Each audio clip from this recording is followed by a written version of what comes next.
Freezing cold in Amsterdam Tuesday. You're the cold maze, say one freezing cold in Amsterdam Tuesday. All right. Mais c'est un métier de femme par excellence.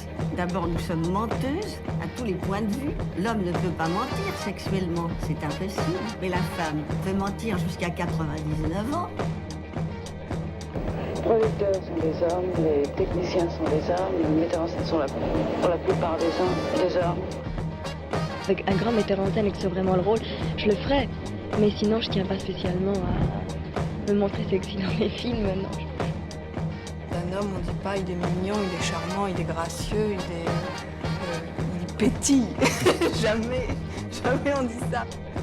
Toc, toc, pif, paf, boum, hop, on tire la combien là? Ah mais pour moi la première, toi la deuxième. Moi je fais oui Suzy, vous n'êtes jamais contente. Alors je fais, oh bon, c'est fini, y a rien à dire. Bonjour tout le monde et bienvenue dans ce nouvel épisode des Bobines, le podcast qui met un coup de projecteur sur les femmes oubliées du cinéma. Qu'elles soient actrices, réalisatrices, techniciennes, stylistes, critiques et j'en passe, le but de ce podcast est de remettre au premier plan ces femmes que l'histoire du cinéma a oubliées ou mal digérées. Car comme vous le savez, l'histoire est écrite par les vainqueurs et dans ce milieu, les vainqueurs n'ont pas de nichon. Je suis Marcel Ratafia. Et moi, Philistin Mignou. Et comme vous le savez maintenant, nous sommes accompagnés à chaque émission d'une ou d'un invité qui tentera de dérouler avec nous la bobine mise à l'honneur. Et nous avons aujourd'hui le plaisir de recevoir le critique qui se définit lui-même comme un agacé perpétuel, un ronchon forcené, un furibard de première. J'ai nommé François Forestier. Bonjour François. Bonjour, je suis déjà agacé d'être là. Ah oui, ça commence bien. Alors merci beaucoup d'avoir accepté l'invitation de ce podcast. Vous êtes critique cinéma depuis quelques années. La nuit des temps. D'abord à l'Express, puis au Nouvel Obs aujourd'hui. Vous êtes également auteur de romans et de nombreuses biographies comme celle de Howard Hughes, Martin Luther King, JFK. Mais si on tenait à vous inviter aujourd'hui, c'est que vous êtes un des critiques ayant popularisé la notion de nanar dans vos ouvrages intitulés Les 101 nanars et le retour des 101 nanars, dans lequel vous n'hésitez... Ah, vos livres de chevet, Marcel, oui. Et dans lequel vous n'hésitez pas à dézinguer des navets, mais aussi des films considérés comme des chefs-d'œuvre tels les Parapluies de Cherbourg, ça me fait plaisir, ou encore Blow Up d'Antonioni. Ça me fait plaisir aussi. Bah oui. Le tout décrit avec autant de brio que d'amour vache, et ce qui, on va le voir, vous rapproche d'une certaine manière de notre bobine du jour. Alors sans plus tarder, je laisse Marcel Ratafia l'honneur de nous présenter la bobine. C'est à vous, Marcel. Pas du genre à la mettre en veilleuse, cette bobine-là a foutu les jetons à un paquet de réals. D'une plume trempée dans la sauce sriracha, elle partage ses émois cinéma, sympa Jean-Luc, mais surtout les films qui la débectent, dans les dents Kubrick. Mais au fait, de quel droit ? Pas démonté, cette grossesse en acier chromé déclarait « Pas besoin de savoir pondre un œuf pour savoir s'il est bon ». Mais quelle est cette bobine qui défouraille à toute berzingue ? Eh bien c'est Pauline Kael. Qui d'autre est bon comme critique ? Pauline Kael. Elle n'a jamais rien dit de bien sur moi, cette vieille bique. Mais c'est probablement la meilleure critique au monde, car elle s'intéresse aux films et à ceux qui les font. J'aurais aimé lui en vouloir, mais je ne peux pas, car elle est vraiment compétente. Elle sait de quoi elle parle. Oui, pour une vieille bique. Oui. Elle va péter un plomb si elle entend ça. Donc Pauline Kael est une petite dame en apparence discrète, cheveux carrés, lunettes de sténo, costume un peu terne, un carnet à la main, le genre de personne que l'on croise en sortant de la boulangerie sans vraiment la remarquer. Et pourtant, si vous étiez un réalisateur américain des années 60-70, la simple évocation de son nom pourrait vous donner des sueurs froides, vous faire frémir, rager, voire écumer, tant elle a fait la pluie et le beau temps durant cette période. Car oui, Pauline Kael est la critique de cinéma incontournable de l'hebdomadaire Le New Yorker. Alors comment cette femme est devenue critique après 40 ans, a réussi à s'imposer dans ce monde d'hommes que sont la critique et le cinéma? A-t-elle redéfini le métier de critique? C'est ce dont nous allons parler dans ce nouvel épisode avec François Forestier. Alors, première question François, est-ce que vous connaissez un petit peu Pauline Kael? Je l'ai croisé plusieurs fois à New York, en effet. Connaître, on ne peut pas dire. J'ai lu ses chroniques. Et dans le panorama de la presse américaine, c'était vraiment à l'époque un nom important. Bon, ça s'est un peu gommé aujourd'hui, mais c'est quand même un nom qui reste. Et vous l'avez rencontré physiquement, enfin personnellement? Physiquement, je vous en prie. Non, mais à l'époque, j'étais marié, donc c'est ce que vous sous-entendu. Non, il s'est rien. À l'occasion de quoi? Oui, non, de projections. Oui, d'accord, c'est ça. Non, aux États-Unis, les projections sont assez larges. Ouais. On invite beaucoup de gens. Enfin, je ne sais pas si c'est encore le cas, mais à l'époque, c'était comme ça. Et elles avaient un avantage, c'est qu'on offrait avant chaque projection, des petits sandwichs avec un verre de bière, de whisky, de tout, pour mettre les gens en bonne disposition. On pensait que les critiques de cinéma bourrés étaient meilleurs, plus gentils. C'était mieux avant. S'ils peuvent dormir en plus pendant la séance, c'est bien. Ouais. Voilà. Et en France, il n'y a pas ça ? Non, en France, il n'y a pas ça. Et puis, évidemment, la maladie du critique de cinéma, la plus grave, c'est le ronflement quand même. Ça, c'est... Voilà, ça c'est quand même impardonnable. Ça vous arrive souvent ça t'arrive souvent Ça m'est arrivé de dormir, oui. Bah, Dieu merci, il y a des films qui sont faits pour ça. Mais est-ce que tu fais la critique quand même derrière ? Est-ce que tu fais la critique quand même derrière Bah évidemment. Oui. Non, mais ça vous savez, n'empêche rien. Au contraire. Non, il faut voir les choses sainement. Voir un film, ça prend 1h45. Au moins. Il faut rentrer chez soi après. Bon, ça prend aussi 1h45 en métro, en bus, etc. Après, il faut écrire le papier. Ça prend 1h45. Tout ça est du temps perdu. On gagne du temps en ne voyant pas le film. Et en plus, on n'est pas influencé. Pour revenir sur sa vie, Pauline Kael est née en 1929 de parents immigrés polonais. Elle a grandi en Californie, où elle a découvert le cinéma muet lors de projections régulières qui étaient projetées dans sa ville de Petaluma, donc j'imagine un bled. Oui, c'était un petit bled paumé, oui. Elle a passé son adolescence à lire des bouquins, aller au cinéma, où elle a découvert notamment Jean Vigo, le film Ménilmontant aussi, dont on parlera peut-être. Elle essaie de vivre de sa plume après s'être formée à l'université de Berkeley en Californie, où apparemment elle se dirigeait vers une carrière de juriste, et finalement elle a rencontré des petits artistes. Elle a préféré la bohème. Oui. Elle est devenue assez vite mère célibataire d'une petite fille qui avait des problèmes de santé, pas beaucoup de pognon. Elle a quand même réussi à se faire remarquer en parlant dans un café des Lumières de la Ville, je crois. Des Feux de la Rampe, pardon, de Charlie Chaplin, par un patron de presse qui l'embauche pour rédiger des critiques dans son magazine. Et assez vite, est-ce qu'il va le regretter ? C'est la question. Oui, parce qu'en fait, elle a essayé aussi d'écrire des petites pièces de théâtre, tout ça, mais qui ont fait un flop apparemment, qui sont assez mauvaises. Et donc, première question, une question pour vous, François, vu que cette émission est un peu sous le signe de la discorde, de la provocation. Question pour toi, est-ce que tous les critiques, comme diraient certains cinéastes amers, sont des artistes ratés ? Oui et non. Il y en a, mais il n'y en a pas. Voilà. Non, la vérité, c'est que on se méprend beaucoup sur le rôle de la critique. D'une part, à l'époque, et maintenant, il y a une grosse différence. La critique à l'époque de Pauline Kael, c'est-à-dire les années 60, 70, voire 50, avait une importance colossale, puisque l'imprimé avait une très grosse importance. Il en allait de même en France, c'est-à-dire que quelqu'un comme Jean-Jacques Gaultier au Figaro pour le théâtre, ou quelqu'un comme Jean-Louis Bory au Nouvel Obs à l'époque, pouvait déglinguer un film et tuer dans l'œuf la carrière. Ce n'est plus le cas aujourd'hui. D'une part, à cause de la télévision et de la radio, donc il y a des opinions très contradictoires. D'autre part, par la force de la publicité, qui contredit évidemment ce que nous pouvons dire. Et enfin, les réseaux sociaux. Maintenant, tout le monde peut donner son avis et son chien aussi. Donc, tout ça n'a plus l'importance que ça avait. Mais il reste quand même que, même si l'opinion même a moins d'importance qu'autrefois, la qualité d'écriture demeure essentielle. Moi, c'est ce qui me semble. Oui, parce que c'est ce qu'elle a toujours voulu dire. Ce qu'elle aimait, c'est écrire. Finalement, c'était voilà, ça, important. Exactement. Mais elle avait aussi une personnalité très forte. Hein. Oui, ça, on va le voir pendant l'émission. Et c'est-à-dire qu'il y a quand même des critiques qui sont devenus eux-mêmes cinéastes. Alors, raté ou pas, Godard, Truffaut, à voir. Oui, mais je sais pas si c'est des bons critiques, par contre, à la base. Je sais pas si tu as déjà lu des critiques. Oui. Il n'a pas été très sympa avec Les Enfants du Paradis. Ah non, Truffaut, il avait des cibles. Pour moi, l'exemple type, c'est Jean-Louis Bory, que j'aimais beaucoup, qui était un homme formidable. Avec qui vous avez partagé le micro au Masque et la Plume. Voilà, en partie, oui. Et qui était un homme très amusant, qui avait des opinions incroyables, et qui avait une plume. On lisait ses papiers pratiquement. Ce qu'il disait, on s'en foutait un peu, mais la façon dont il le disait était extraordinaire. D'ailleurs, je me souviens d'une critique, la preuve qu'on peut quand même se tromper monumentalement. par mauvaise foi d'ailleurs. Il avait écrit un papier à la sortie du Parrain qui s'appelait 3 heures de ketchup. Où il disait quand même dans le papier que c'était une grosse bouse. Il employait ce mot. Faut le faire quand même. Donc, c'est vrai qu'il faut le faire. Il Évidemment. y a des gens qui sont d'accord, peut-être. Moi, j'aime beaucoup le Parrain, mais bon, oui, mais tout le monde aime le Parrain. Même Donald Trump, il aime le Parrain. Moi, non. Le dos, il a bon dos, et le rayon de soleil d'or.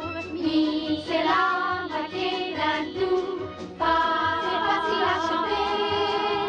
Sans la terre en couleur, là, l'endroit où vous allez. Si, c'est sifflé comme un verre, et comme ça, on revient à dos.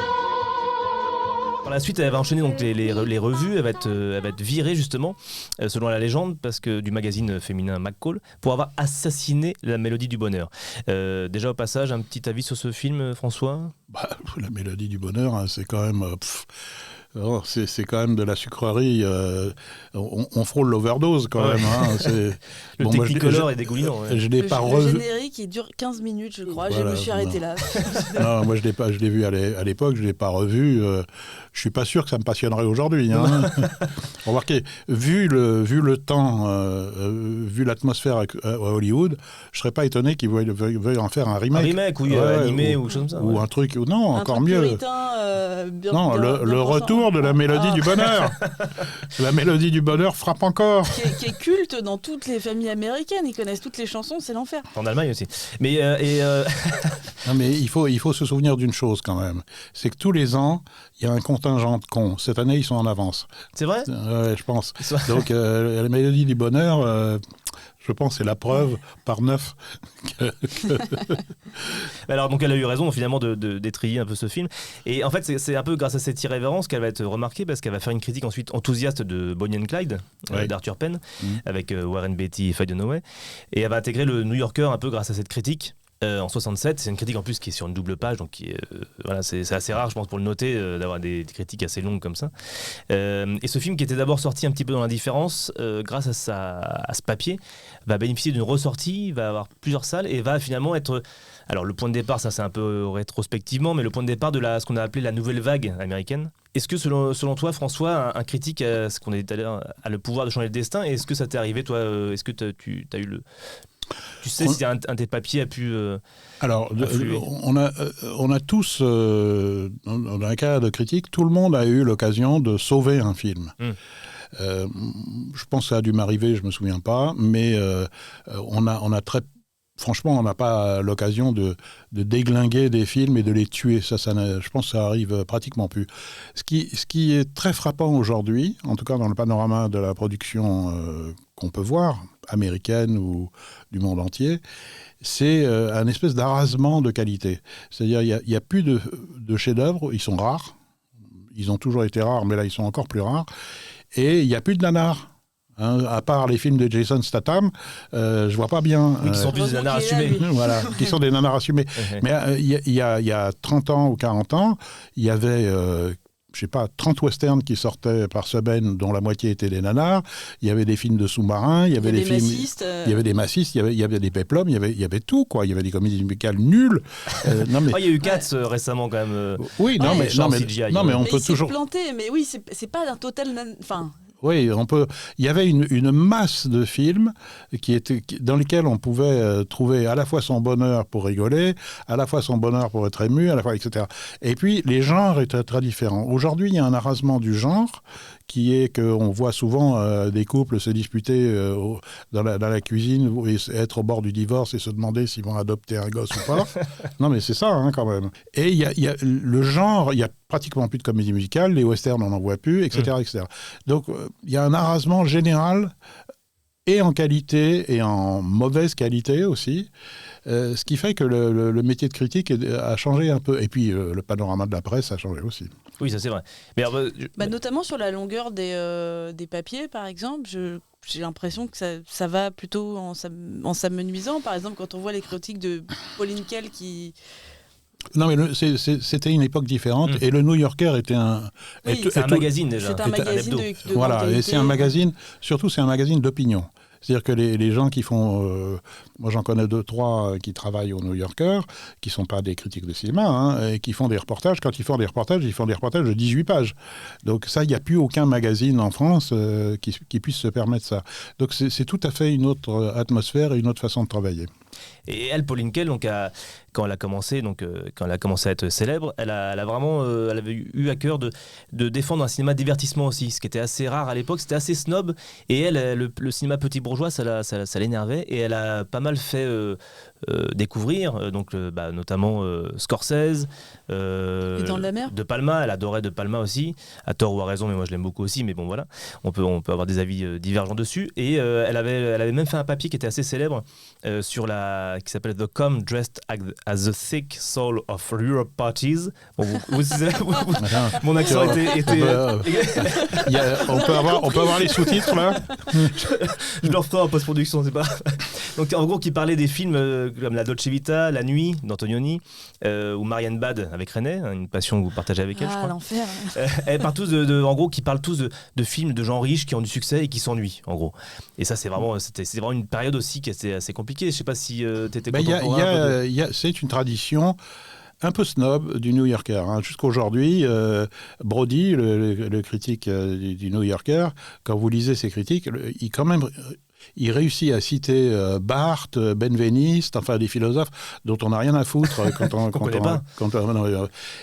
un sport très français, c'est vrai. Hein. Non, pas du tout. Non, mais les Américains ont une approche, et surtout le New Yorker, qui a toujours été un journal haut de gamme et un peu snob, avait une approche assez intellectuelle, mais entre guillemets. Hein. Voilà. Donc les papiers sont souvent intéressants. Et j'ajoute que les Français avaient, avant Pauline Kael, avaient découvert le cinéma américain. C'est quand même les Français qui ont fait connaître William Wyler, qui ont fait connaître Howard Hawks, qui ont fait connaître John Ford, qui à l'époque étaient considérés comme des artisans de Hollywood, point barre.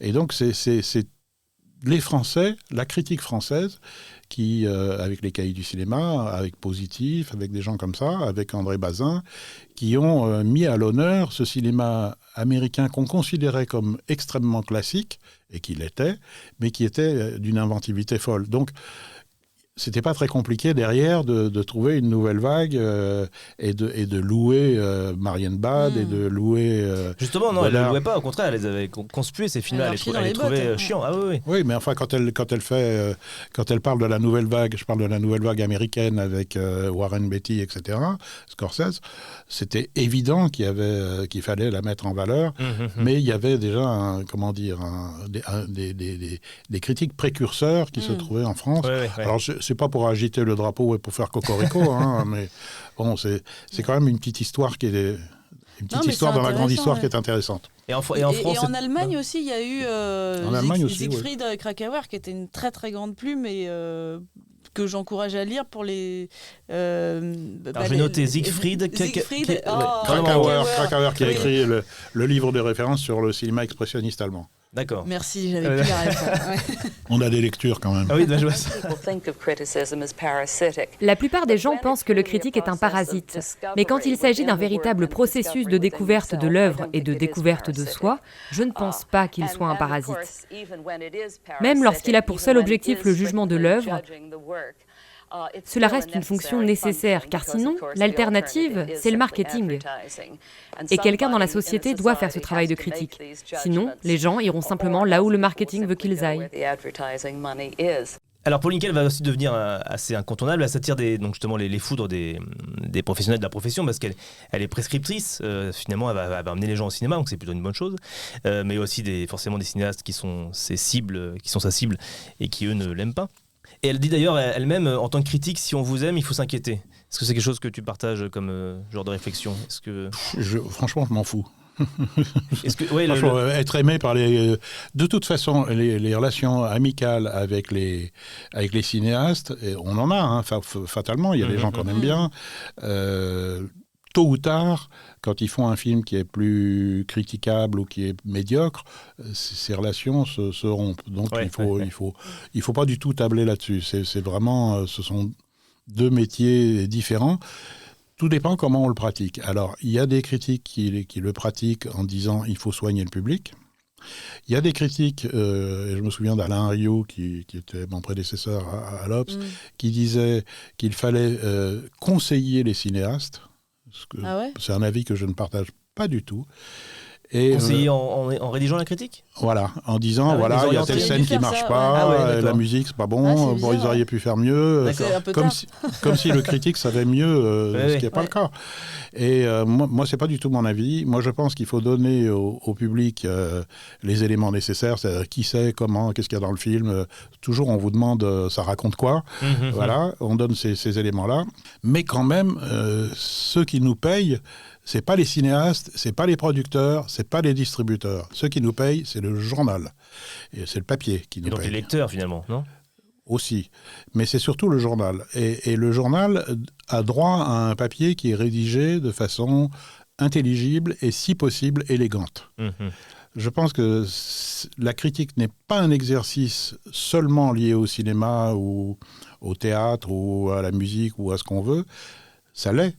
Mais c'est surtout lié à la littérature. Je pense que c'est un pan de l'activité littéraire qui est souvent maltraité. Et on a le droit et on a le devoir d'écrire des papiers qui sont aussi ciselés que possible. Voilà. Moi, je trouve qu'aussi, les critiques qu'on connaît, par exemple, du Masque et la Plume ou de la presse, pêchent parfois par excès de loyauté. C'est-à-dire que suivre la carrière d'un cinéaste, ça c'est vrai. veut pas La dire fameuse banco politique à tous les coups. C'est pas parce que Hong Sang-soo a fait des super films qu'il les refera toujours. Oui, mais si on est copain avec Francis Ford Coppola, quand il fait un film un peu plus faible, c'est vrai que ça fait mal au cœur. Oui. On a envie de le défendre et puis on n'a pas envie de ruiner sa carrière non plus. Donc c'est un exercice, malheureusement, où il faut jongler avec 3 ou 4 balles à la fois. Et puis s'il y en a une qui vous retombe sur la tête, Oui, parce que Pauline Kael, justement, elle se défendait, elle disait elle était contre la politique des auteurs, et de dire, en gros, voilà, si elle avait aimé un Altman, et puis le 3e film d'après, elle n'a pas aimé, elle le disait aussi, elle ne ménageait pas le cinéaste en question. Alors, justement, aujourd'hui, on parlait un petit peu de tout ça, de la publicité, donc le fait qu'elle voulait éduquer pas éduquer, mais en tout cas conseiller les lecteurs. Conseiller les lecteurs du New Yorker, hein. Du New Yorker, oui. C'est pas le lecteur du Parisien libéré, hein, quand même. Oui, mais ça allait au-delà du New Yorker, non ? Tu penses pas ça ? Oui, ça allait au-delà. Mais enfin, c'est quand même.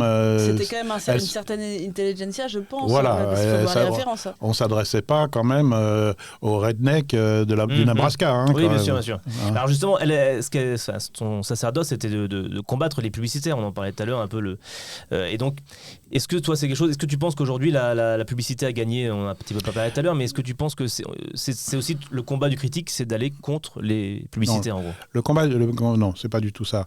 Le combat du critique, et s'il y a combat d'ailleurs, parce que le combat du critique, c'est d'imposer ce qui c'est vu si c'est possible. La publicité joue son rôle, qui est de dire le contraire. J'ajoute qu'il y a une tendance moderne maintenant, qui est très récente, où avant même la sortie du film, et avant même que la critique soit rédigée, les attachés de presse nous appellent, c'est systématique maintenant, pour nous dire est-ce qu'on peut avoir une citation, et on appelle ça une quote, maintenant, pour mettre en haut de l'affiche. Alors, les gens inventent n'importe quoi pour avoir leur nom en haut de l'affiche, mais cette manie de mettre des quotes, moi, ça absolument exaspérant. Oui, c'est lamentable, parce que l'autre fois j'ai vu un film, le quote c'était le label UGC, c'était un film UGC, ça n'avait aucune valeur. Ça marche, parce que ça, vu qu'un film c'est rentable. Je ne sais pas si ça marche, ils pensent que ça marche, mais enfin, nous c'est pas notre métier. Moi, mon métier, c'est pas de fournir des quotes aux distributeurs de films, enfin bon Dieu, c'est de dire acheter Homo ou acheter Scorsese ou acheter... C'est pas ça mon job. Parce que d'ailleurs même un site comme Allociné, qui a une grosse audience, lui, il fait des partenariats avec des films. Et en fait, ils mettent en avant beaucoup les notes spectateurs et pas les notes critiques. Et les notes critiques, si je dis pas de bêtises, elles sont un peu... c'est eux qui les transforment en fonction de la critique qui sélectionne. Des critiques de presse. En fonction de ça, ils traduisent avec une note sur 5. Qui peut des fois être avantageuse. Attends, je te signale quand même que les studios américains, alors je ne sais pas si c'est le cas en France, c'est pas impossible, suscitent... Les studios eux-mêmes payent des pigistes pour faire des notes qui n'ont... bidons complètement et Mmh. qui rentrent dans la catégorie de ce que tu viens de citer. Oui, parce que Rotten Tomatoes, un Ouais. truc américain très Voilà. lu aussi. Ouais. Des fois, tu as des films qui sont des catastrophes, mais si tu arrives à mettre une bonne note avant la sortie et que le premier week-end, tu as attiré des gens qui se sont fait avoir, ça peut être rentable pour le film, ça peut le sauver. Et le sauver peut-être pas, mais ça peut aider, oui. Mmh. Et donc, tout ça, c'est quand même un jeu de dupes. Hein. Faut Mais bien le justement, dire. donc est-ce que les publicitaires ont gagné un petit peu quand même alors aujourd'hui, grâce au réseau, tout ça, non? C'est pas les publicitaires qui ont gagné, c'est les réseaux. Les réseaux, enfin, Ah oui. ça, c'est une opinion personnelle. Je pense que les réseaux prennent la place place extrêmement toxique, que ce soit en politique, que ce soit en cinéma, que ce soit dans n'importe quel domaine. Je pense que chacun donnant son opinion, ça crée une cacophonie extraordinaire. Alors Truffaut faisait remarquer, à l'époque où il n'y avait pas de réseaux sociaux, il n'y avait pas d'Internet, il n'y avait rien de tout ça, il n'y avait pas d'arbre de Noël, Truffaut faisait remarquer que quand on donnait une critique à la secrétaire qui allait le taper, la secrétaire donnait son avis sur le film. Que la personne qui le tapait à l'imprimerie, à l'époque c'était des linotypes, donnait son avis. Etc., etc. Que toute la chaîne de gens entre les mains desquels ça passait, donnait son avis. Donc, à l'époque, évidemment, ça n'avait pas beaucoup d'importance. Aujourd'hui, ça en a. Et cette cacophonie qu'on entend de tous bords. Moi, je reçois des mails de spectateurs qui sont contradictoires et qui me donnent systématiquement l'impression d'avoir affaire à des dingues. Parce qu'ils s'engueulent entre eux sur des sujets parce que le pot de lait dans le plan de tel film n'est pas comme ça, il n'était pas à l'ombre et qui signifie que c'est la fin du monde ou je sais pas quoi. Enfin, on se dit, mais attends, primo, on n'a pas vu le même film. Deuxio, mais qu'est-ce que tu as dans la tête, mon pauvre gars, pour voir un pot de lait et croire que c'est la fin du monde? Ouais, moi, je suis aussi critique culinaire, ce qui n'a rien à voir, mais c'est un peu pareil sur les. On écrit des papiers et puis on n'a pas le droit d'être méchant. On n'a pas le droit de. Mais non, mais enfin, moi quand je dis des horreurs, parce que c'est mérité à mon avis, et puis ça n'engage que moi, c'est que mon avis, je suis publié, mais enfin voilà, les gens vont dire non mais c'est bien la critique positive quand même. Je veux dire, ça sert à quoi de défoncer quelqu'un et de dire bah sinon il y a pas de. Enfin bon. Est-ce que ça t'est arrivé qu'on te censure des papiers en disant ou allège un petit peu non, jamais non, Dieu merci, non. Et non, juste pour rebondir sur ce que tu disais, j'ajoute que le métier s'est très féminisé. Je vois maintenant dans des salles de projection, à l'époque, il y avait je sais pas, 40 personnes, il y avait que des mecs qui fumaient des cigares ou des cigarettes. La salle était pleine de fumée. On voyait le faisceau du projecteur à travers un écran de fumée. C'était dingue. Premièrement, le tabac a disparu et les mecs ont disparu. Ils sont peut-être morts du cancer aussi. Par exemple, je viens de voir un film tout à l'heure coréen. Eh ben, on était plusieurs dans la salle. J'étais le seul mec. Donc c'est une profession qui s'est énormément féminisée. Ce qui est intéressant et qui est très positif, je pense d'ailleurs. C'est comme la médecine. Je sais pas, c'est concomitant. C'est intéressant que tu parles de ça parce qu'effectivement Pauline Kael, en plus d'être une critique redoutée, était une femme et c'était déjà assez fou à l'époque d'avoir ce pouvoir. Et ça, elle a dû se battre aussi pour contrer toute la misogynie parce qu'elle s'est tapée des réflexions des cinéastes forcément sexistes et misogynes et elle a dû à chaque fois les renvoyer dans leur corde. Durant les 10 premières années où j'écrivais, on me qualifiait de critique subjective. Et finalement, j'ai compris pourquoi. C'est parce que traditionnellement, les femmes étaient souvent considérées comme des rédactrices, mais rarement comme des critiques. L'idée sous-jacente est qu'elles pouvaient avoir un sentiment qui les touchait, mais elles ne pouvaient pas réfléchir. Et pendant des années, ce mot « subjectivité » m'a hantée. Si les hommes me disaient que mes critiques étaient subjectives, ce n'est pas parce que je raisonnais par moi-même, mais c'était leur façon de me discréditer en tant que critique femme. Et c'est encore très rare d'avoir des femmes critiques qui sont prises au sérieux aujourd'hui. Oui, non, effectivement, le fait que ce soit une femme, donc c'était important. Tu parlais tout à l'heure de critiques en France. Toi qui as participé au Masque et la Plume, on est d'accord ? Aujourd'hui, Jérôme Garcin est entouré de quelques femmes. On dit aujourd'hui qu'il y a environ 37-40% de femmes critiques. Je pense que ça doit être plus. Hein. En tout cas, c'était un rapport de 2019, donc peut-être que ça a évolué, effectivement. Oui, je crois que ça a évolué. Est-ce qu'à l'époque où tu étais au Masque et la Plume, par exemple, tu avais souvenir d'avoir des collègues? Il y avait Odile Grand, Daniel Eyman, non D'abord, Daniel Eyman était mon chef à l'Express. Ah. Et elle laissait ses critiques... Elle faisait pas de la critique à l'époque. Elle laissait ses critiques travailler. Odile Grand, c'était une femme absolument formidable. Enfin, on en a connu quelques-unes. Mais c'est vrai qu'elles avaient un peu de mal à se faire de la place. Et moi, je trouve ça très très bien qu'on ait évolué sur ce plan-là, quoi. Les critiques aussi à l'époque étaient souvent très idéologiques. Il ne faut pas oublier ça. Politisées. Non, et plus que politisées, idéologisées, vraiment. Il fallait trouver le sens profond de Antonioni, La Nuit, machin. Enfin, trouver ça a un peu décliné. Et puis il y avait une tendance à faire de la théorie. Qui était enfin, dans la critique dite intellectuelle, parce qu'il y a plusieurs catégories de critiques. Évidemment, Robert Chazal dans France Soir faisait pas du tout ce genre de critique, mais qu'il y avait une façon de faire de l'intellectualisme qui était extrêmement agaçante. Quand les cahiers du cinéma sont devenus sont passés dans la linguistique dans les années 60, mais c'était illisible leur truc. C'était illisible. Tu lisais leur papier, mais tu avais mal à la tête immédiatement. Je me demande s'il n'y avait pas un cercle vicieux quand même entre... Enfin, je veux dire, moi qui suis plutôt spécialiste du cinéma des années 30-40, je trouve que dans les années 60-70, dans tous les milieux, il y avait des idéologies. Dans le cinéma, il y en avait aussi pour certains, mais pas forcément. Mais on avait tendance à surintellectualiser le cinéma. Et du coup, le cinéma répondait parfois par un film... Non, le cinéma... Non, c'est le contraire. C'est-à-dire le cinéma avait tendance, avec des gens comme Godard et Antonioni, justement, on en parlait, et René, avait tendance à s'intellectualiser lui-même. Oui. Déjà. Donc, et derrière, il y avait les gars qui étaient armés de Benveniste, de linguistique, de structuralisme. Le structuralisme a fait des dégâts. Baudrillard, etc. Ils ont fait des dégâts terribles. Et franchement, quand on relit leurs papiers, d'abord, c'est nul et non avenu, souvent. Et puis, souvent, ça conduisait à des erreurs. Moi, je me souviens de Pierre Billard, qui n'était pas un structuraliste et qui était le critique du Point, qui avait des phrases définitives comme la science-fiction au cinéma n'a aucun avenir. Bravo, hein, super. Il était bon, très, très visionnaire. But the process is simply thinking. Le principe, c'est juste de réfléchir. Vraiment. Je veux dire, écrire, c'est juste coucher sur le papier votre raisonnement.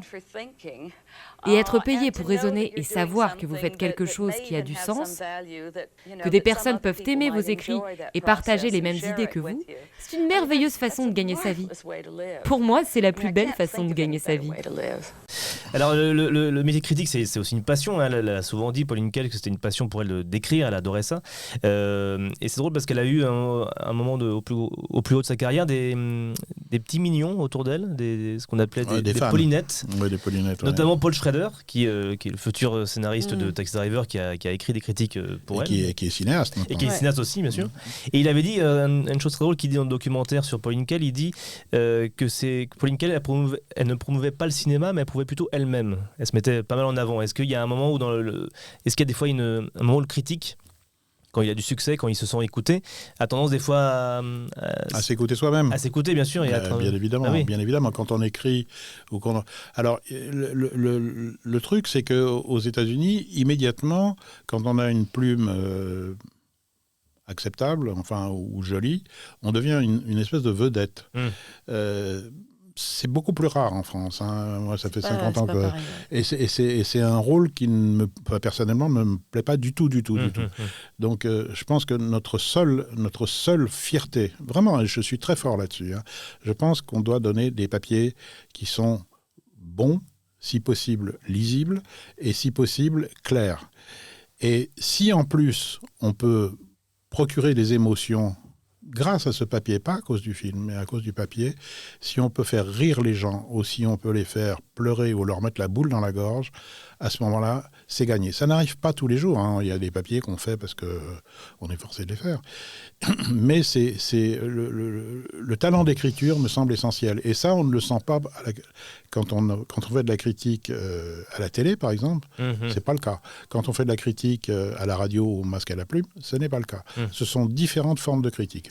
Dernière remarque quand même, concomitante avec ce que je viens de dire, concomitante, c'est un mot vachement intellectuel, c'est que je note qu'en dehors de la qualité dont je parlais tout à l'heure, qui a tendance à être moyenne en général, il n'y a plus d'histoire du cinéma. Jusque dans les années 60, jusque dans les années 70, il y avait des ouvrages qui faisaient l'histoire du cinéma. Il y avait le Georges Sadoul, il y avait plusieurs. Il y avait le Bardèche et Brasillac, etc., qui racontaient toute l'histoire du cinéma depuis la création. Aujourd'hui, il n'y en a plus. Il n'y a plus d'ouvrages. Et vous pouvez chercher, tous les deux. Et il n'y a plus ça. Il n'y a plus de regard général sur l'histoire du cinéma. Le cinéma est éparpillé. Alors, il y a des gens qui font des livres sur l'histoire du cinéma brésilien, du cinéma congolais, du cinéma... Bon, très bien. Mais il n'y a plus de regard général sur le cinéma, comme si c'était une espèce d'entité qui avait échappé totalement au créateur. Ce qui est une chose... Je ne sais pas si c'est inquiétant ou si c'est bon, mais je note ça et ce regard de profondeur historique me manque. J'en aurais encore une autre remarque, mais ma phrase est déjà trop longue. Allez. Vas-y. Cadeau. Je remarque aussi que moi, il y a une chose qui me passionne au cinéma, c'est la question du cadre. Ah oui, je sais, il y a toujours un silence de 10 secondes quand je dis ça. Mais le cinéma au début était un cinéma de format carré. C'est-à-dire que s'il n'y a pas de cadre, il n'y a pas d'image. S'il n'y a pas d'image, il n'y a pas de cinéma. Or, le cadre est une chose qui a été inventée avec la Renaissance. Avant, c'est un concept géométrique, concept spatial, qui a été inventé dans les arts picturaux avec la Renaissance, quand la géométrie a été liée à, par exemple, la profondeur de champ, à la perspective n'existait pas. Autrefois, quand on faisait un cadre, si j'ose dire, entre guillemets, c'est dans les églises, on faisait ce qu'on appelait une mandorle, c'est-à-dire un cadre en forme d'épi de blé. Et le cadre a subi des modifications au cinéma. Dans les années 70, par exemple, on voyait, moi je me souviens très bien avoir vu John Wayne sur son cheval dans Le Dernier des Géants, projectionniste professionnel qui nous projetait le film, on voyait le micro au-dessus de la tête du mec quand même. Alors, ce qui quand même brise un tout petit peu l'atmosphère. John Wayne qui est tout seul en train de galoper. Par exemple, le cinémascope, c'est un autre cadre. Pardon ? C'est un autre cadre. C'est un autre cadre, voilà. Donc il y a à ce moment-là, avec le cinémascope, etc., les Américains ont décidé d'imprimer la pellicule entière. À charge de chaque cadreur dans les salles de cinéma, dans les salles de projection, de faire du 1.33, du 1.37, du machin. Il y avait des cadres différents. Les Français ne comprenaient pas ça. Donc ils avaient la religion de la pellicule entière. Donc ils projetaient l'image entière et du coup on voyait les projecteurs. Donc ça n'a pas duré longtemps. On voyait pas le cadre. Non, mais le cadre était large. Ah oui, ça s'appelle full frame. Et donc à ce moment-là, le concept du cadre a commencé à vaciller. Et aujourd'hui, je vois que les cinéastes qui sont attentifs au cadre, à composer leur image dans un rectangle ou dans un carré bien précis, sont assez rares. On filme comme si on filmait papa, maman, la bonne et moi dans la cuisine. C'est pas comme ça le cinéma. Le cinéma, c'est quelque chose qui dispose le regard. Le regard est quelque chose d'assez mystérieux qu'on n'a pas fini d'analyser. Pourquoi ce qu'on voit sur cet écran, les couleurs, la zone de couleur, les zones d'ombre, les zones de lumière, nous provoquent des émotions chez nous, c'est une question extrêmement intéressante. Pourquoi c'est un langage particulier ? C'est une question extrêmement intéressante. Si le cadre n'existe pas, le cinéma n'existe pas, c'est ce que je pense. Voilà. Donc, c'est des réflexions un petit peu comme ça, qui me viennent, mais qui viennent de mon expérience. Et j'ajoute, qui sont venus à la suite d'une fresque que j'ai vue à Venise, où j'étais avec un critique d'art qui s'appelait Pierre Schneider, qui était un ami, et on voyait cette fresque sur le mur d'une église et qui n'avait pas de cadre. Et il m'a dit, le cadre a été inventé juste après ça. Et en effet, ce moment, il y a 50 ans, ce moment a été pour moi une révélation réelle, où on est passé de l'art de la Renaissance au tableau, et des tableaux ensuite à l'art moderne, et ensuite à la photo et au cinéma. Et est-ce que tu as vu la Palme d'Or de cette année, le film de Justine Triet ? Je l'ai vu, je trouve ça d'une laideur absolue. Ah oui. Au niveau du cadre... Non, mais tout. Je trouve l'image moche, je trouve... Voilà, je voulais avoir ton avis dessus. Moi, j'ai aimé, mais bon. J'ai plus de plaisir. Alors, si on veut parler des nanars, oui, on peut en dire un mot quand même, parce que là, on était vachement sérieux. On peut en parler, oui. Mon nanar préféré au monde, c'est quand même Terror of Tiny Town. Avec le western des nains, c'est ça ? Voilà, avec des nains. 1939. Et quand même, le mec qui a décidé de faire un western uniquement joué par des nains, je ne sais pas si vous l'avez vu. Mais, non, mais j'ai vu des images. Mais je l'ai beaucoup. Mais... il est sur Internet. oui, tu cherches, tu le verras. C'est un film très court. Il y a quand même un gars... Très court, le film, oui. Oui, voilà, exactement. Il y a quand même un gars qui a imaginé, en 1939, qui est quand même l'âge d'or du cinéma. Oui. C'est l'âge d'Autant n'emporte le vent, de toutes les grandes comédies musicales. C'est l'année du siècle. C'est l'année du siècle, 1939, juste avant la guerre. Il y a un mec qui a décidé qu'il allait faire un western entier. Alors, le cow-boy, le héros du film, arrive sur un poney au début, avec une guitare. Il chante en plus, mais il arrive avec une guitare grandeur nature. Donc il est tout le temps en train de se cogner dans pas un banjo, d'accord. Il joue sur son poney, donc il se cogne. Puis quand il rentre dans le saloon, il attache son poney, et il passe sous la double porte battante du saloon. Enfin, on se dit, c'est les mecs qui sont. Mais la question du cadre doit être importante dans ce film-là. Justement, la question du cadre est très importante. Et justement, en parlant de nanar, parce que moi, quand j'étais petite, mon rendez-vous, c'était dans le Nouvel Obs, ta rubrique sur le nanar de la semaine. Je te remercie. Je rêvais d'être adulte, de faire des spaghettis avec mon verre de vin rouge et puis de regarder le nanar de la semaine. Mais ce qui me plaisait le plus, c'était pas forcément ce qui s'annonçait déjà comme un mauvais film, c'était plutôt les films prétentieux, en fait, les films bouffis d'orgueil qu'on a envie de dégonfler. Et c'est vrai que dans ton anthologie, qu'on retrouve d'ailleurs, est-ce que ça a été réédité ? Bonne question. Je ne sais même pas les 101 nanars et le retour. Oui, mais on le trouve en tout cas, donc, disponible partout. Dans toutes les bonnes librairies.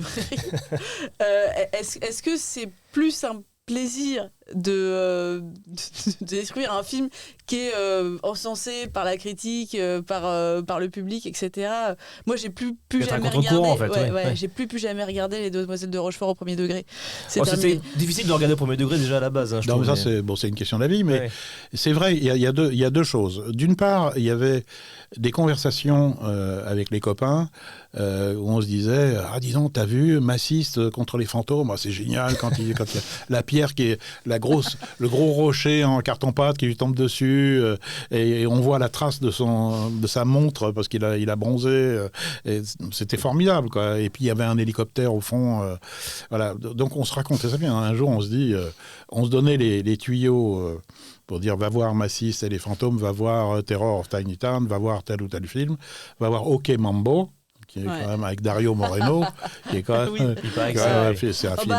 La qualité française nous a fourni comme beaucoup vraiment ce qu'il fallait. Et puis il y a une autre façon de voir les choses, c'est les films qui nous ont vraiment fait chier. Alors là, on a envie de casser, où on passe 2 heures ou 3 heures de sa vie à regarder un truc qui est nul. Zabriskie Point d'Antonioni, maintenant, tu passes, tu regardes des mecs. Je ne sais pas si tu te souviens du film, mais tu regardes des mecs qui roulent sur une autoroute, déjà, très, très bien, et ça se termine pour bien signifier que la société de consommation, c'est de la merde. À la fin du film, il fait tout exploser au ralenti. Alors, tu as une grosse explosion, tu as des poulets surgelés qui volent, mais au ralenti. Ça dure une éternité, et s'il y a un message, au début du film d'ailleurs, je crois que c'est dans... Je ne sais plus si c'est dans Zabriskie Point ou Blow Up. Peut-être que c'est dans Blow Up. On voit des gens qui jouent au tennis. C'est dans Blow Up. Oui, Mais 100 balles. 100 balles et qui jouent en faisant semblant. Et on se dit, mais attends, il essaye de nous dire quoi là l'incommunicabilité. Si le cinéma et l'humanité sont incommunicables, pourquoi tu fais des films ? Enfin, d'ailleurs, Pauline Kael avait allumé Blow Up et Ben Zabriskie oui, Point, ouais. c'est normal. Oui, Mais moi, Antonioni, moi, j'ai un souvenir j'ai jamais autant ri qu'en lisant ton papier sur Claire de Femme de Costa Gavras. Je suis pas sûre que je puisse le regarder sérieusement. Pourtant, Dieu sait si Costa Gavras est un homme que j'aime beaucoup, Ça c'est un homme n'empêche charmant. rien. Ça n'empêche rien. Son film est bon, consternant. Mais alors, justement, on parlait de Le jour et la nuit de d'être à VHF, contre-courant. ouais. Alors Le oui, jour et la il y a nuit, le jour et la nuit, alors, mais ça c'est presque trop facile. C'est presque trop Oui, facile. là, il c'est donnait cher. des verges pour se oui, faire battre. Mais ce qui était incroyable quand Le jour et la nuit, c'est que le film est très con quand même. Et que voilà un réalisateur qui se prenait quand même pour le maître du monde. Donc on a envie de lui dire, écoute, calme-toi, hein, t'as fait quand même une bouse, reconnais-le. Et puis bon, Delon meurt à la fin du film. C'est ouf. Enfin. Pas trop tôt. Ouais. Alors, être à contre-courant, c'est aussi ça, des fois, le métier de critique. C'est aussi un art, le métier de critique. Pauline Kael en parlait comme un frère. Elle avait une façon de faire. Elle disait, par exemple, qu'elle ne revoyait jamais les films 2 fois. Elle ne voulait pas, c'était sa façon de faire, en tout cas. Elle voulait passer sur une première impression et tout ça. Est-ce que toi, tu as une méthode pour faire tes critiques ? Qu'est-ce que tu aimes bien faire ? Est-ce que pareil, c'est dans l'instant que tu écris ta critique ? Tu fais quoi ? Écoute, moi, j'ai pas vraiment de méthode. Il y a pas de méthode. C'est des films, j'en ai vu. Quand j'étais môme, je voyais des films à la Cinémathèque française. Je rentrais à 2h de l'après-midi et j'en sortais à 2h du matin. Donc, l'accumulation plus les conversations, plus les rencontres, plus... Et il faut bien dire que Langlois, qui était le patron de la Cinémathèque à l'époque, qui était un homme extraordinairement cultivé, nous a donné quand même des indications extrêmement précieuses. Par exemple, moi, je me souviens de nuits entières passées avec Henri Langlois à la Cinémathèque française, où il sélectionnait des scènes spéciales pour faire le 10e anniversaire de la Cinémathèque ou le 20e, j'en sais rien. Et donc, on était avec lui et il nous expliquait, on était quelques-uns, hein, on restait là. Moi, j'avais posé mon Solex dehors et puis j'attendais. Et il nous disait pourquoi telle scène avec Marlène Dietrich était plus intéressante à sélectionner que telle scène avec Marilyn Monroe dans son montage de film anniversaire. C'était extrêmement précieux. Il y a pas de méthode là-dedans. C'est juste un art de la vision. Voilà. Tu t'éduques toi-même et tu laisses tes émotions te guider, ainsi que ta connaissance de ce que peut être le cinéma. Et parce qu'elle prenait à cœur aussi de lire beaucoup autour, de lire, d'être plongé dans les livres pour pouvoir parler au mieux des sujets, etc., etc. Est-ce que toi, ça a une importance, le fait de connaître la carrière de l'acteur, de savoir de quoi il parle, s'il parle d'un sujet, de te renseigner, et ça ? Moi, j'aime beaucoup ça, oui. D'aller voir autour du film, des fois. Ouais. Autour du film, il y a les sujets adjacents, oui, ça j'aime beaucoup parce que ça nourrit énormément les articles. Je pense pas qu'on puisse faire de la psychanalyse, ou je pense pas qu'on doive le faire d'ailleurs. Je pense pas qu'il faut piocher bien loin. En revanche, quand je vois un film de T. Garnett ou de Cécile B. DeMille, ça m'intéresse de savoir comment ils se sont comportés vis-à-vis de leurs camarades, d'où ils viennent. Le fait, par exemple, que Pauline Kael soit d'origine polonaise m'intéresse énormément, puisque je suis moi-même d'origine polonaise. donc ça m'intéresse. Le côté humain m'intéresse énormément. Je trouve ça beaucoup plus intéressant que l'approche théorique. Elle a aussi beaucoup choqué Pauline Kael à l'époque parce qu'elle avait fait une critique très mauvaise sur Shoah de Lanzmann, un film très très long que j'ai pas vu moi en entier, hein, je l'avoue. Voilà. Mais en tout cas, ce qui est intéressant, c'est de savoir, elle s'est attrapée les foudres parce que comme quoi c'était un film qui était incritiquable, en gros, qui était intouchable parce que justement c'était un film sur la Shoah et surtout Claude Lanzmann était quelqu'un de très particulier aussi. Hein, il défendait beaucoup ses films. Est-ce que tu regrettes qu'il y ait des sujets incriticables, des films incriticables en tout cas? Il y a des films moralement très difficiles à critiquer. Ça, c'est vrai. Je te donne un exemple. Un film de Benigni La vie est belle. La vie est belle. C'est très difficile à critiquer. C'est pas un bon film. Hein. Mais pourtant, il a été descendu à l'époque, non? Oui, mais on a mal au cœur de le descendre. Parce que le sujet, c'est quand même les camps de concentration, c'est quand même, il y a un regard très humaniste, il y a un regard douloureux, c'est très très difficile de faire la part des choses et de dire c'est pas un film réussi, c'est vrai, sans tomber immédiatement dans un antisémitisme primaire ou d'être récupéré. Donc en effet, il y a des films qui sont... je dirais pas intouchables, parce que ça n'existe pas, mais où il faut prendre des gants quand même. Oui, parce que Shoah, effectivement, elle, ce qui est critiqué, c'était pas le sujet, évidemment, c'était plutôt la forme. Elle trouvait que c'était très, très ennuyeux, etc. Et voilà, et ça, elle avait peut-être raison de le penser, c'est son avis. Mais c'est vrai que c'est compliqué. Je me rappelle d'un film, La Rafle, qui était sorti il y a des années en France. Oui, La Rafle. En France, on ne sait pas trop faire l'univers. Et je me rappelle que la réalisatrice avait dit, si vous n'aimez pas ce film, c'est que vous êtes insensible. Et je me rappelle, je me dis, mais comment on peut dire ça? Et le film était pas bon d'ailleurs. En même temps, Guillaume Canet a dit quand Astérix est sorti, si vous n'aimez pas le film, vous n'êtes pas français. Oui, non, ça c'est... Non, je sais pas s'il y a pas beaucoup de français.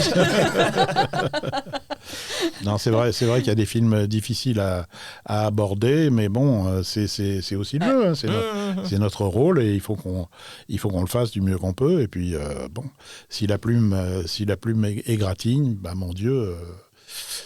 Il faut en prendre son parti. Et ça t'est arrivé de blesser des... Ah oui. Des âmes? Oui. Des sensibilités? Oui, absolument. Des cinéastes qui t'en voulaient et tout? Ouais. Des cinéastes qui m'en voulaient, il y en avait plein. Il y en avait qui... J'ai même des anecdotes. Ils ont envoyé des merdes de chiens sur le paillasson Non, ça non. Mais qui ont juré de me casser la gueule. Alors bon... Souvent, ils étaient plus petits que moi, ça n'a pas... Oui. C'est dommage, hein, parce qu'on n'a pas envie de leur casser la gueule. mais ceci dit, ça m'est jamais arrivé. Mais j'ai été menacé, oui, c'est vrai. Et je me souviens notamment d'un film... d'un film qui était une adaptation d'une œuvre littéraire qui se passait au 19e siècle ou qui avait été adapté pour se passer au 20e siècle. Et donc sur l'affiche, on voyait les personnages du 19e siècle avec des chapeaux melons et tout, et puis il y avait un tank dans le coin. Je me disais, merde, il y a quand même un problème, quoi. Et le film durait 3h30. Moi, je suis sorti au milieu quand j'en pouvais plus, et je suis tombé sur le cinéaste. Aïe. Donc là, le mec m'a... Faire pipi. Non, pas faire pipi, non, j'étais furieux, et lui aussi, et donc, ça s'est terminé par des mots désagréables. D'accord. Mais c'est tout, quoi. Pas d'empoignade. Mais c'était pas Raoul Ruiz. Non, c'est pas Raoul Ruiz, non. Non, c'est pas Raoul. J'essaie de chercher, mais bon. Si vous trouvez, vous nous envoyez une... Je te dirai après. Ah, parfait. Et alors, Pauline Kael était aussi connu pour avoir flingué des grands cinéastes incritiquables. On parlait tout à l'heure de films incritiquables, mais là, c'est des cinéastes comme Kubrick. Kubrick, elle l'a toujours détesté. Eastwood, on l'a dit, Alain Resnais aussi, elle n'aimait pas trop, surtout Marianne Bann. Je crois que c'est quelque chose que tu partages aussi. Hein. Elle le dézingue et en même temps, par exemple, Resnais, je trouve qu'il y a beaucoup de finesse dans ce qu'elle dit sur Resnais. Comment elle le dézingue, oui. Oui, c'est très intéressant. Enfin, c'est pas du tout Alain Resnais, c'est de la merde. Enfin, je veux dire, c'est intéressant ce qu'elle dit parce qu'il y a aussi du bon. Et du très bien vu sur Alain Resnais. Beaucoup de ceux de cinéastes qui sont critiqués par Pauline Kael reconnaissent le fait que c'est souvent juste ce qu'elle dit, même si c'est des fois pas leur avantage, mais c'est souvent juste. Donc c'est ça aussi le métier de critique aussi, c'est de voir juste. Bien sûr, mais notre métier, c'est d'être si possible juste, mais je pense que c'est pas l'unique qualité des articles. Nos qualités, comme je l'ai dit, je pense, doivent être beaucoup littéraire. Est-ce que la part de mauvaise foi peut... Non, mais la mauvaise foi, on peut la pratiquer avec sa femme, avec ses copains, avec son rédacteur en chef et tout. Mais bon, mauvaise foi ou bonne foi, du moment que ça donne des bons papiers, c'est le principal. Ouais. Alors ensuite, Pauline Kael va continuer donc effectivement à faire des critiques, etc. Mais dans les années 80, elle va découvrir qu'elle a la maladie de Parkinson et ça va se retirer un petit peu du métier. Elle ne sera plus trop, elle va plus tellement exercer jusqu'à la fin de sa vie. Mais elle sera reconnue effectivement. Alors il y a un petit hommage qui a été fait quand même par George Lucas dans Willow. Il n'aimait pas trop Kael et il a appelé le méchant du film, c'était le général Kael en hommage. Il l'a dit à Pauline Kael. Tiens, prends ça. C'est marrant. Ouais. Mais Tarantino, lui par exemple, il le dit aussi, a été éduqué vraiment par Pauline Kael et par ses critiques, c'est ce qui lui a donné l'amour du cinéma. Et soi-disant, alors ça serait une légende, mais que son prochain film, The Movie Critic, à Tarantino, son dernier, serait inspiré de Pauline Kael. Bon, ça, on verra ça. Avec Leonardo DiCaprio dans le rôle de Pauline Kael. Ou Brad Pitt. Tarantino, le nombre de projets qu'on lui a attribués et qui étaient uniquement du flanc. Il avait fait un remake du Déserteur, enfin bon. Voilà, tout. Donc, non, il y a eu plein de attendons de voir. Justement, il y a un film dont j'en ai parlé un petit peu pendant le podcast, un film qui s'appelle, documentaire qui est sorti l'année dernière, qui s'appelle Qui a peur de Pauline Kael, de Rob Garver. Ouais. Est-ce que tu l'as vu, François ? Oui, bien sûr, oui. Qu'est-ce que tu as pensé ? Parce qu'il est un peu décevant, il est intéressant, mais... Non, il est intéressant, mais ce qu'il y a, c'est que... Et c'est un truc qui est fait pour les publics américains. Nous, en France, Pauline Kael, ça ne représente pas grand-chose. Et en plus, ça s'est un peu effacé quand même avec le temps. Hein. C'est comme dans Laurence d'Arabie, le sable qui efface les lettres. Mais on est dans un métier... le cinéma aussi, d'ailleurs, les gens qui font du cinéma et les gens qui font du journalisme et qui font de la littérature aussi. C'est Warren Beatty qui l'a dit, et je pense qu'il a parfaitement raison. Il a dit que nous écrivons sur du sable. Et c'est exactement ça. Le cinéma n'est pas fait pour durer une éternité, et les films ne sont pas faits pour durer nos articles sont faits pour durer 6 minutes de lecture, ou quelquefois 4 minutes, et quelquefois pas du tout. Et puis, il faut en prendre son parti. Nous ne sommes pas là pour marquer l'histoire dans toute son éternité. On ne fait pas des pyramides. Mais un des avantages d'Internet, que je ne défends pas spécialement, mais par exemple, retrouver des critiques, par exemple, je ne sais pas, du salaire de la peur au moment de sa sortie, c'est intéressant d'avoir aussi ces traces-là, parce que bien sûr, le film a continué sa route, et en même temps, à chaque époque, ça a été des réceptions différentes. Absolument, et puis ça donne un reflet de l'époque qui est intéressant, et c'est comme ça que se construit l'histoire du cinéma dont on parlait tout à l'heure et dont je regrette qu'il n'y ait plus de vision globale. Mais est-ce que justement il y a des films que tu avais dézingués à l'époque, que tu as revus et tu te dis en fait c'est pas si mal. Tout le temps. Ah oui. Mais tout le temps, évidemment. Comme quoi, La Mélodie du bonheur. Non, pas la mélodie. Non, mais j'ai pas de titre précis en tête, mais l'opinion qu'on a d'un film évolue. Et pas toujours en bien. Hein. Non, j'allais dire l'inverse, c'est plus probable. L'inverse, c'est plus on voit des films à l'époque, on trouve ça pas mal parce que c'est Bertolucci, parce que je sais pas qui, et puis on les revoit 30 ans plus tard et on se dit merde. Oh, dis donc, les films vieillissent, hein, et nous aussi d'ailleurs. Et moi j'ai eu un gros effet post-MeToo, j'ai vu beaucoup de films que j'avais aimés effectivement dans ma jeunesse.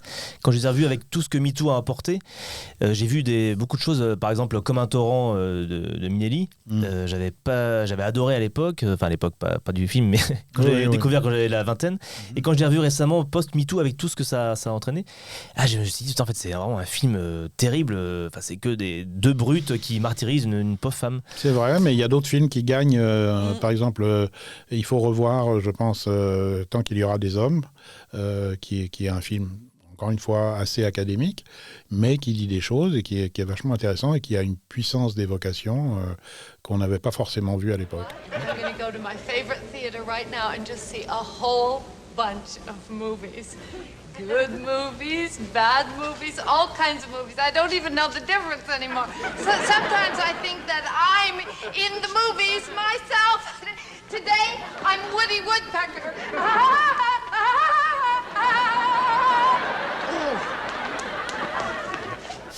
Alors si tu veux bien, on va passer à un petit jeu. Un petit jeu, on aime bien jouer nous. Je crains le pire. Non, n'aie pas peur. Au secours.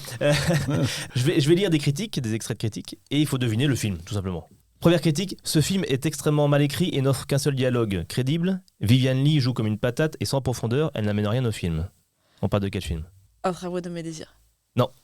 Viviane Lee. Autant n'importe le vent. Autant n'importe le vent, oui. Il n'y en avait que deux. Et la réplique, c'est I don't give a damn.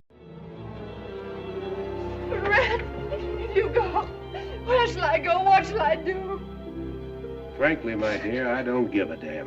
C'est vrai, oui. Qui est apparemment la seule valable selon ce critique du San Francisco. Parce que dans Un tramway nommé Désir, elle parle beaucoup quand même. Oui, c'est ce qui me semblait. Mais est-ce qu'elle joue comme une patate, ça c'est à vous de voir. Alors, deuxième citation, c'est de Hedda Hopper. Hedda Hopper n'était pas une critique de cinéma, Hedda Hopper. Elle a fait quand même une citation. C'est une ragoteuse. Alors, elle a dit « Ce film est une attaque vicieuse et irresponsable contre un grand homme ». Un grand homme. Ouais, qui était Hearst, Randolph Hearst. Ah, attends. Ah bah oui, elle travaillait pour lui. C'est Citizen Kane. Citizen Kane, effectivement. Elle était employée par... C'était son patron. Oui, c'était son patron. Donc effectivement, elle n'a pas trop aimé, je pense, le fait qu'on critique le film. Elle n'a peut-être pas le droit d'aimer, ouais. Mais lui non plus, il n'avait pas aimé le film. Oui, non, surtout le premier. Lui, il était fâché. Hein. Alors là, je vais lire quelques petites critiques. Il y en a même plusieurs qui sont assez lapidaires. C'est film d'obsédés sexuels, décharge publique, film authentiquement nazi. On parle de quel film ? Portier de nuit. Non. Ça pourrait pourtant. C'est un film français avec Gégé, entre autres. Ah bon ? Et Patrick Devers. Les valseuses ? Les valseuses, ouais. Okay. Bizarre, hein, parce que c'est quand même un film nazi authentiquement nazi, décharge publique, film d'obsédés sexuels. Le rapport avec le nazisme. Alors les critiques en l'occurrence. La meilleure critique à l'époque pour les valseuses, c'était quand même le Canard enchaîné qu'il avait publié. Je crois que c'était Michel Durand. Et puis il faudrait vraiment être con pour ne pas voir les valseuses. Point barre. Ah bah ça on peut le mettre au-dessus de l'affiche. C'était une bonne côte. C'est pas mauvais cette petite potée. Ouais. Pas de quoi écrire une thèse. Alors, nouvelle, ça c'est Variety qui a dit ça. Quel film ? Plus Jack Nicholson devient fou, plus il a l'air idiot. Révolutionnaire un coucou ? Non. Non ? Non. Easy Rider ? Non. Shining ? Shining, effectivement. Shining, ouais. Shining, j'ai retrouvé pas mal de mauvaises critiques dessus. Hein. Il y a beaucoup de gens qui n'avaient pas aimé Shining. Here's Johnny. Non mais attends, Kubrick c'est un cas tout à fait particulier. C'est-à-dire à chaque fois que ces films sortent, il n'en fait plus évidemment puisque là où il est, encore qu'on ne sait pas, il serait capable d'en faire là où il est. Mais à chaque fois que ces films sortaient, les premières critiques étaient moyennes. Et tous ces films systématiquement gagnaient avec le temps. Je crois qu'il s'était fait démolir pour 2001. Pour 2001, il s'est fait dégueuler dessus. Ça a toujours été comme ça avec lui. Hein. C'est un cinéaste qui gagne si on laisse pas à la deuxième, troisième vision. Alors, on va écouter Jean-Louis Bory directement parler du film. Il faut deviner donc, de quel film ça parle. Bien, Bory qui n'a rien dit. Oh, ça sera très rapide. Pour moi, c'est pas de la crotte de bique, c'est ce que j'appelle de la bouse de mammouth. Voilà. Pas mal. Parce que c'est une énorme chose qui dure 3 heures. Sous prétexte que les personnages sont italiens et que ça saigne beaucoup, vous tapez 3 heures de sauce tomate. C'est le parrain. C'est le parrain, effectivement, tu en avais parlé tout à l'heure. Là, c'est violent quand même Jean-Louis Bory. Hein, non, mais c'est pique-pique quand même, ça vole pas. Non, faut replacer ça dans le contexte. C'est-à-dire, quand le film est sorti, il y avait il y avait une vague d'anti-américanisme et qu'il y avait, surtout dans la critique française, il y avait une très forte opposition aux superproductions américaines. À tel point qu'il y avait une superproduction polonaise qui était sortie, qui s'appelait Pharaon, qui est un film formidable d'ailleurs, de Kawalerowicz. Et cette façon de faire des superproductions avait attiré, que ça soit de droite, de gauche, de machin, tout le monde voulait déglinguer cette espèce ces énormes machines. Et Bory, qui était un homme de gauche, évidemment, avait une vision un peu obstruée par cet anti-américanisme qui non seulement était primaire, mais qui était précambrien. Oui, parce que dans la même émission, Charançol, lui, plutôt défend le film, en plus. Charançol, là aussi, je l'ai connu. Ouais. Charançol, il était génial. De toute façon, quand Bory disait blanc, Charançol, il disait noir. Donc, c'est simple. Même s'ils n'avaient pas vu le film. Oui, ça fait rien. Alors, prochaine citation, là, c'est carrément de Pauline Kael. De quel film on parle ? Elle dit... Quel quadragénaire autre que Woody Allen pouvait faire passer pour une quête de vraies valeurs une prédilection pour les adolescentes ? Manhattan, effectivement. Elle avait vu juste déjà le côté un peu... Mais un film comme Manhattan, on se demande si on pourrait le faire aujourd'hui encore. C'est vrai. Mais c'est vrai que même en le revoyant, moi, ça m'avait pas choqué quand je l'ai vu. Moi, je l'ai vu très récemment. Et j'avoue que pourtant, j'adore Woody Allen et je l'ai pas trop reconnu en fait dans ce film-là. Ça m'a pas. C'est vrai que c'est étonnant d'avoir fait un film là-dessus, ouais, c'est vrai. C'est là où surtout avec le boulet qui traîne maintenant. Ah bah oui. On le revoit différemment, ouais. Absolument. Alors là, c'est une citation d'un certain Forestier, François Forestier, voilà. Alors de quel film on parle ? Ce film, c'est le chant funèbre de la société de consommation. La fable d'Overdose, le symbole des symboles. Andrea Feerol Ferréol, pardon, La joue un grande air de bouffe. flûte sexy, la grande bouffe. Ah, j'ai dit plus Je vite, hein. termine, Andrea Ferréol joue un air de flûte sexy à Noiret, puis lèche les lèvres de Mastroianni, avant de faire la lessive à la main sur Ugo Tognazzi. C'est aussi excitant qu'un séminaire culturel avec le monde diplomatique. Voilà. C'est Et tiré donc- des soins à Et Nana, j'ai ça. et j'ai Ouais, des- exactement. j'ai des copains au monde diplomatique. Ah ouais. Mais la grande bouffe, c'est moi j'avais Non, aimé la grande à bouffe, moi, l'époque. j'ai détesté ça. Mais bon, je comprends Mais que. ça fait vraiment film à thèse. Bah, c'était une grande époque pour ce genre de trucs. Soit le brûlot, Voilà. un peu. Mais le message dévoyé, le message était quand même vachement martelé. Hein. message était Oui, un c'est peu pas très lourd, fin, oui, Ouais, je suis d'accord, c'est vrai. hein. C'est vrai. Mais moi, je me rappelle, je m'étais marrée dans touche pas à la femme blanche. C'était marrant, non? Je sais pas, c'était il y a trop longtemps. Tu t'es marré en regardant Touche pas à la femme blanche? J'avais 16 ans. À mon avis, t'avais fumé quelque chose. hein. Si, c'est Michel Piccoli parce qu'il avait un chapeau américain. Ah oui, Ah, c'est d'accord. pour ça. Ouais, alors. Ah bon, d'accord. Alors là, d'accord. Ouais.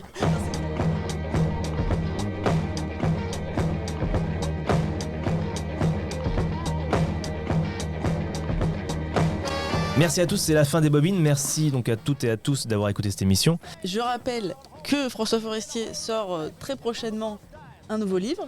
Oui, c'est sur la liste noire américaine des années 40-50. Ça s'appelle Les Injusticiés et ça sort chez Grasset le 4 octobre prochain. D'accord, ça raconte donc le McCarthyisme, les 10 d'Hollywood, tout ça? Exactement. D'accord. Exactement. Et non, ce qui m'a intéressé d'ailleurs, c'est que j'ai retrouvé, entre autres, les carnets qui étaient dans une bibliothèque publique qui avait été complètement oubliée. Les carnets de l'accusateur principal, qui était le procureur J. Parnell Thomas, qui a quand même mis en prison 10 scénaristes et réalisateurs d'Hollywood sous prétexte qu'ils étaient de gauche. Donc Oui. c'est quand même une période extrêmement sombre et honteuse de l'histoire Et assez américaine. absurde, ouais. Surtout Il y a des gens qui ne s'en sont jamais remis, Mhm. dont John Barry, qui était un réalisateur absolument formidable, que j'ai eu le plaisir de connaître en France, et qui a fait un de mes nanars favoris après, en étant venu en France, qui avait fait OK Mambo quand même, Ah oui, avec Dario Moreno, qui est un chef-d'œuvre dans le genre de rigolade. Pour lequel on avait un peu de tendresse quand même. Pas un peu, on a une énorme tendresse. quand même. Énorme. Et donc, rappelez le titre de ce nouvel ouvrage? Les Injusticiés. Les Injusticiés. Voilà. Eh ben, parfait, ça sera chez qui? Grasset. Chez Grasset. Alors, on peut retrouver également vos films, enfin vos livres, Les 101 nanars et le retour des 101 nanars chez De Noël, hein, que je Ainsi que les conseille également. biographies. Ah oui, donc voilà, renseignez-vous sur François Forestier, il y a plein de bouquins. Merci en tout cas à vous François. C'était un plaisir. Merci Marcel, et puis on se retrouve très vite pour une nouvelle émission consacrée à une nouvelle bobine. Ciao. Ciao.